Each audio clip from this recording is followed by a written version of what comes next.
this year? Year threes this year. Year threes. Yep. Straight year threes. Straight year threes. Yes, which is actually different. It is different. I had year 1, 2s last year. Yeah. And I've had year threes a long time ago, but it's been at least 8 years. Wow. So it's been quite nice to have them again.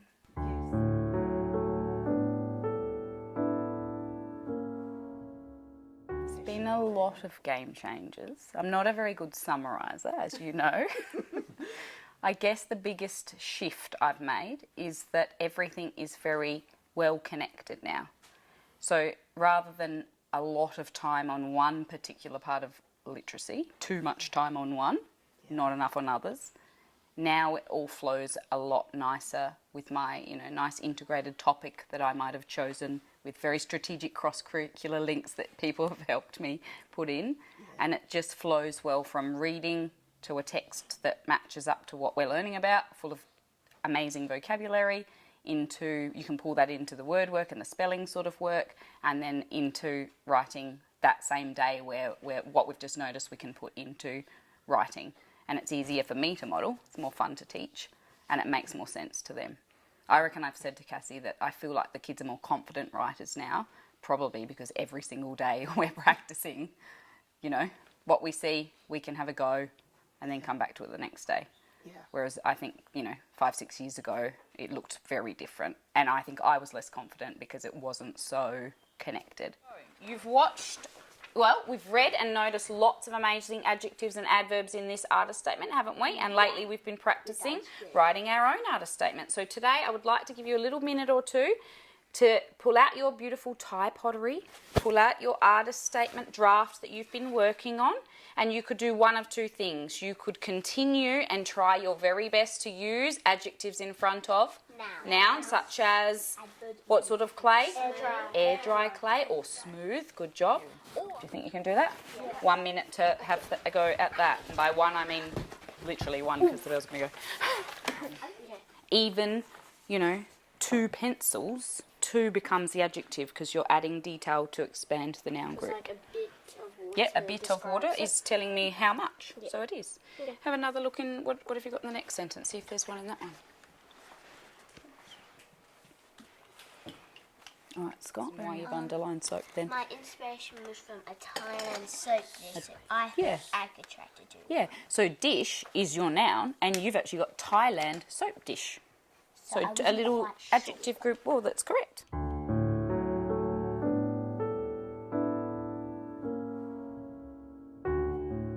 And then they get to share or hear from others, whether we do all sorts of different ways to share so that they're all getting a chance. So, they're picking ideas from other people. I didn't think of that, and it just feels like a nice way to conclude. It's not like a kid that's still sitting there like, don't even know where to go with this.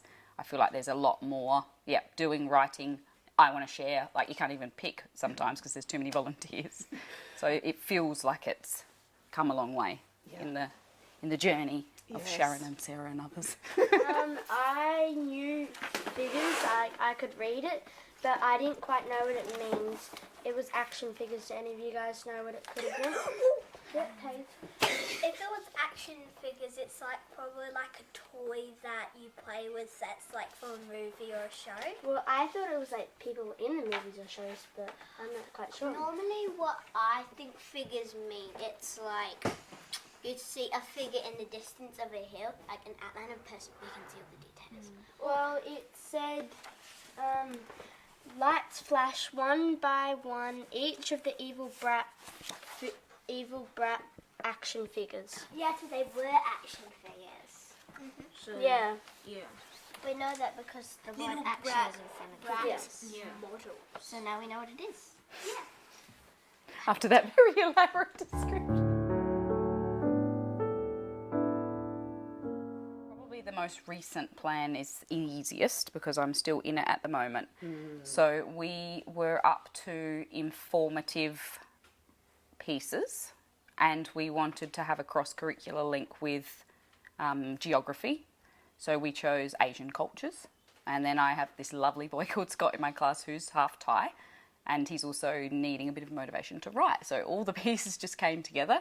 So Sharon and the team planned a lovely unit with lots of beautiful took some investigating and finding. I had to use a bit of ebooks and I didn't have all the things I needed, but eventually it's been, enough. And we've done all sorts of work to create artist statements. So I know I'm jumping ahead here, but, from a unit of informative pieces, not just procedure, turning it into something a bit more for the Year 3s. We've now explored Thai culture. We've looked at a range of different artist statements. We've read, I didn't bring the book, but we've read beautiful, informative book about Thailand, of course, and the arts and the food and the people. And Scott came in with all these beautiful, little things to share. I can't remember of that game with the coconut shells that he brought in, but they loved that, and we kept that the next day. All the kids had a turn at it. And then we've made all sorts of lovely multi-sensory responses to that.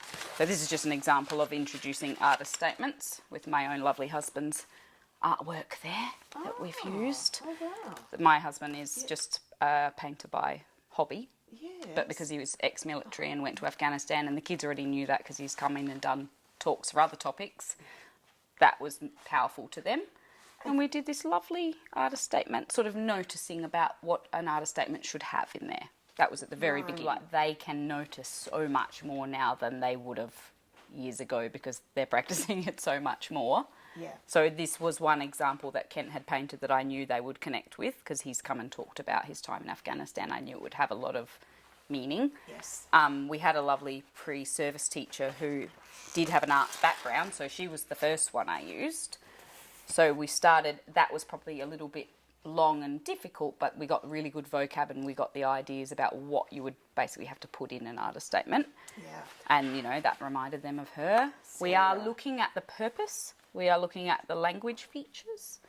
We are trying to pull out all the sort of author's techniques so that we can use that in our own adapted writing. The purpose for this, where it would be, like obviously we've had talks about, in art galleries and in museums is where you would see real copies of these. And just help you to show the one that I had to bring in of my cat pickles because not much editing on there because they had their own little mini copy that I gave them.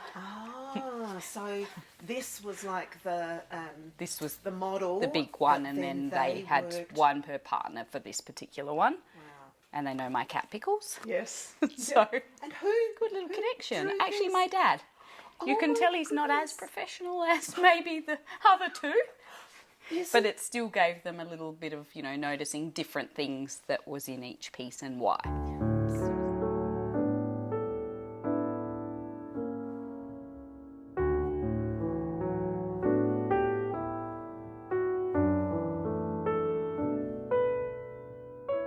Yeah, this is a student one. I had obviously this up on the screen as well so that I could annotate and give some examples of what I was looking for. And then all the kids did this in pairs and I just stuck one example in. And then anyone else, we all had a little, what did you notice? What did you notice? Made a little, not that pretty, but, served the purpose. So, like they started to get what they needed to then use when they were making their own things. Able to then flip back and then say, remember when, and this connects to what we're doing now. And then, rather than posters everywhere, then nobody knows where to look. And so that has been very helpful. Great. This is one of my Bibles. Yes. All right, so today we're going to have another little go at good writers notice descriptive language in artist statements. Who can tell me what an artist statement is, first of all? Let's remind ourselves. It's something that artists write after they've made an artwork underneath to give description. Yeah, it's a piece of writing that an artist might write to describe what they made, how they made it, and why they made it. And it's really important to use very descriptive language so we can picture what they made and how they made it. So this one is called Pesky Pickles Portrait, and the artist happens to be my dad, John Dewar. So what I would like you to listen out for is any describing words, any descriptive language. Where are the adjectives normally? Not always, but quite often they are located in front of a noun. Sometimes more than one. Sometimes there might be several in a row. Anyway, I selected a clear photograph, brackets, as cats, particularly this one, can't be trusted to sit still. What sort of photograph was selected by the artist, everybody?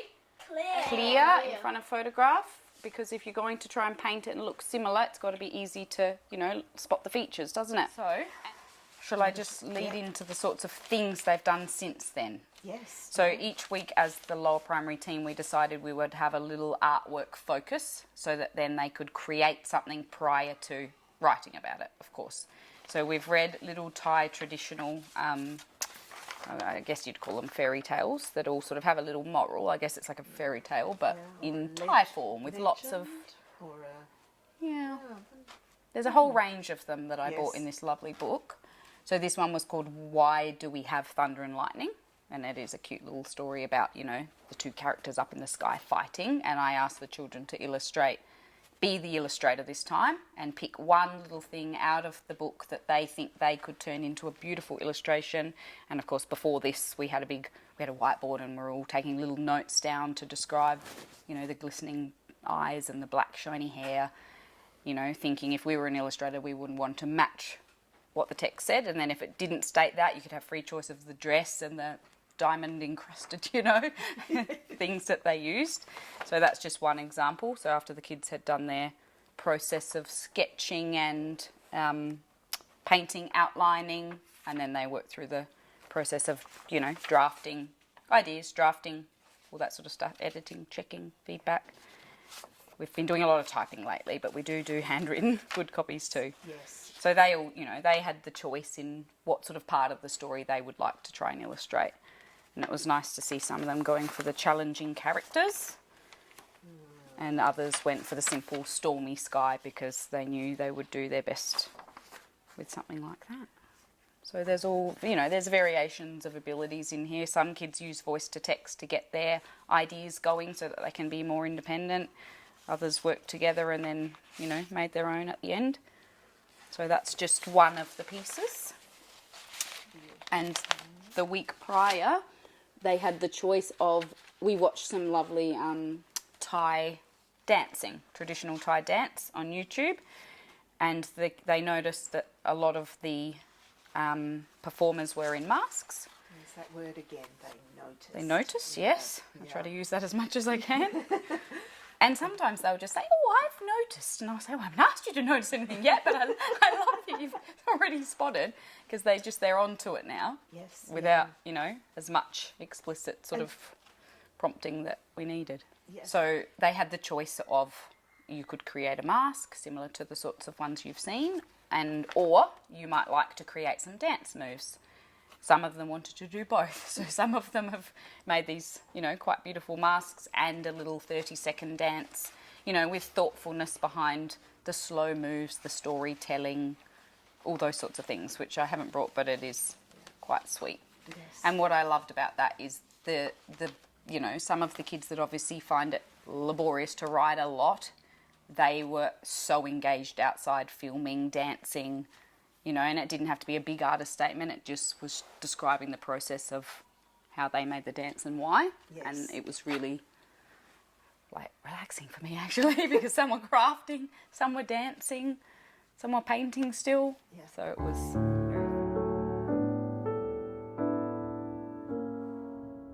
And next week, Yes. we've got air dry clay. So we've noticed many features of Thai artworks with a focus mostly on pottery, and they're giving me really great words like texture and the detail and the storytelling, the battle scenes and all sorts of things. They get a tiny portion only, but they've already decided a condiment dish, maybe a little mini teacup, and they thought, could we use a toothpick to add the texture? Yep, so they've already started the plan for that today. I've only got one tiny quick one because we literally did it today. But they are so excited. They keep saying, when can we make with the clay? And I said, we can't make till we've thoughtfully planned.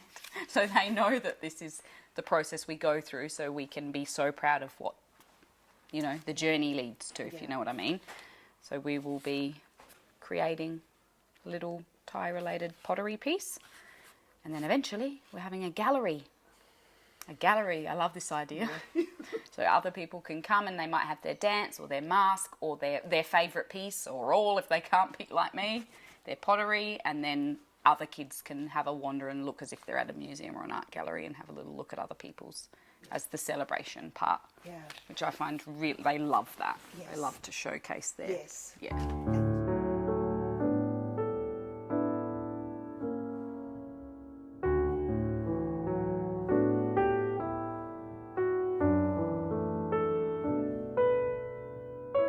I think now that it's term 4, I think, back to the initial units in term 1, and I don't think I was getting as much of what I feel I'm getting now, but I think I and we have gotten a lot better of that process of, listing our ideas. Now let's pull out our favourite ideas. Now let's, sketch out the beginning, get some feedback, and I feel like we've come a long way since then.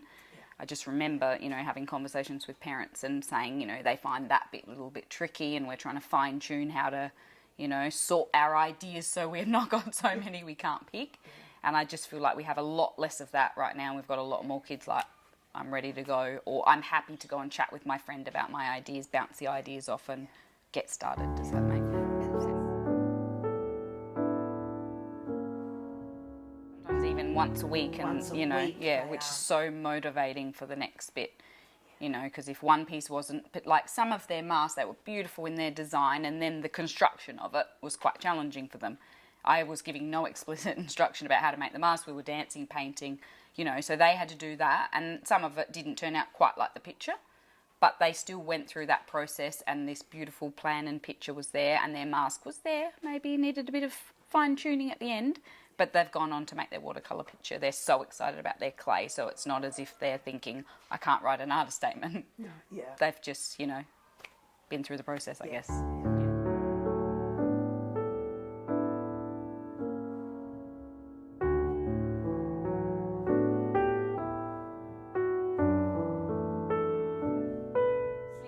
And we all know that every day we're in our reading workshop where they're obviously off to practice what I have modelled, and they're reading it with their just right books that they've chosen. But I guess I'm doing my reading conferences like I would always, we've all got our different little sheets and ways of doing it, as you know, and I am still doing that. But what I noticed is I was still here and there reading with kids that might just think, I'll just go over that word, or what does that mean? I don't know. I'm like, what do you mean? I couldn't believe it in recent weeks. So I thought if I was to structure it up a bit with something like this, perhaps I can sort of fine tune what's going on, because I didn't want them just skipping over or saying, I've decoded it, that's all I've got. It's not enough, we're in year 3. So we've done a lot of intentional work on, context clues, reading back, reading on, prior knowledge, what's been going on in the story. And I just thought something like this shows the different level of where, one child is in year 3 and she's using phonics and decoding and a picture clue, as opposed to, or someone like this little boy who is a strong reader. He reads novels, but he's really good at using this, and he will record things like disdainfully, and then he's using some strategies, and his final definition is rolling eyes. So, they're not maybe always exact, but I think they're starting to get more of a idea before you move on than just skipping it. Yes. Do you know what I mean? Yes. Yeah, I wanted a little tool or a little accountability sort of thing, because obviously I can't read with everybody every day. We've got our roster and we go through 3 to 4 kids depending on who they are a day. And I feel like that has been something you would have probably told me to do. But I'm trying to do so many things, and I can't hear them all every day. And of course, you've got kids that are on, I know we talk about decodable readers, but decodable that sort of level, up to the Wings of Fire, the Harry Potters, the Roald Dahl series sort of kids. Yes. And it's hard to keep track of those things. And none of them are adult readers that don't need to stop. When I read these Thai books, I'm forever stopping. And it's been actually very good, because then I'm modelling, like the word yoke, Y-O-K-E, was in a book about on the buffalo. So we had this huge talk about, well, it's not spelt like an egg yolk, plus that makes no sense for the context. They didn't know what context meant, so we've had a lot of talk about that. And then I'm trying to model this as a way of going, right, what can I work out from the paragraph, the sentence, where it is? Yeah. Is it in a list? What are the clues? And I feel like that is getting us somewhere. Excellent. Yeah.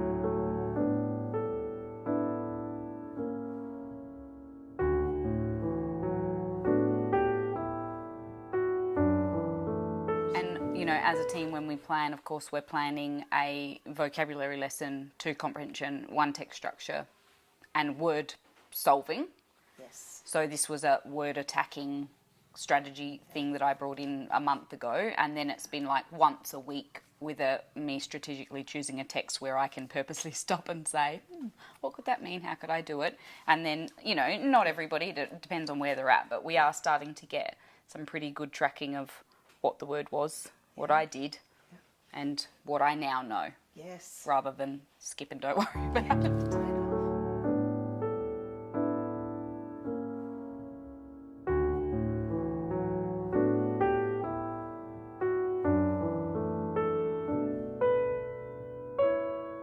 One of the girls that not that long ago told me, I just skip it, today said she had the word admiration, and she was a bit confused about the ad, like, is it admire, like she was getting a bit mixed up, but then with a bit of prompting she thought, oh, well, admire is how it sounds, and of course we've been teaching suffixes within word work, so we had to talk about that ending, and then it all sort of made sense. And, you know, that didn't need to be a conference, that was just a quick little, she tried, I still want to know, I don't know, and I thought that's way better than last week or whenever it was when you said, I just skip it. Yes, yes. So yes. it's starting so to... strategy awareness. Yeah.